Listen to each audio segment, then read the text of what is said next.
নমস্কার, জয় মা তারা, জয় গুরু বামদেব। আমি জ্যোতিষগুরু দ্রোণাচার্য। দর্শক বন্ধু, লবঙ্গ আপনারা হয়তো অনেকেই জানেন যে লবঙ্গর যে খাদ্য গুণ আছে, দ্রব্য গুণ আছে, অর্থাৎ বাড়িতে রান্নাঘরে লবঙ্গের প্রয়োজন যতটা হয় তার থেকে অনেক বেশি তন্ত্রোক্ত গুণ, তার অনেক কয়েক হাজার কোটি গুণ বেশি। এই লবঙ্গকে কাজে লাগিয়ে আমরা কি করতে পারি? অনেক সুফল পেতে পারি। যেমন নাম্বার 1, বাড়িতে শান্তি আনার জন্য বাড়ির বাইরে কর্পূরের সঙ্গে লবণ মিশিয়ে সপ্তাহে মঙ্গলবার, বৃহস্পতিবার এবং শনিবার 3 দিন জ্বালান, দেখুন উপকার অবশ্যই পাবেন।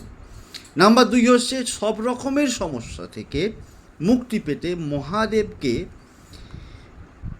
জল দিয়ে স্নান করানোর পর মহাদেবের মাথায় 5টা লবঙ্গ যে কোনো দিন এটা করতে পারবেন, অর্পণ করুন, দেখুন সুফল পাবেন। নাম্বার 3 হচ্ছে বাড়িতে যদি আপনার অশুভ শক্তিতে ভরে যায়, নেগেটিভ এনার্জিতে ভরে যায়, সেই অশুভ শক্তিকে তাড়াতে, দূর করতে এবং নেগেটিভ এনার্জিকে দূর করে পজিটিভ এনার্জিকে বাড়াতে, শুভ শক্তিকে বাড়াতে প্রতিদিন আপনারা যখন সন্ধ্যাবেলায় সন্ধ্যা দান, প্রদীপের মধ্যে লবঙ্গ দিয়ে তারপর প্রদীপটা জ্বালান, দেখবেন আপনারা অবশ্যই সুফল পাবেনই পাবেন।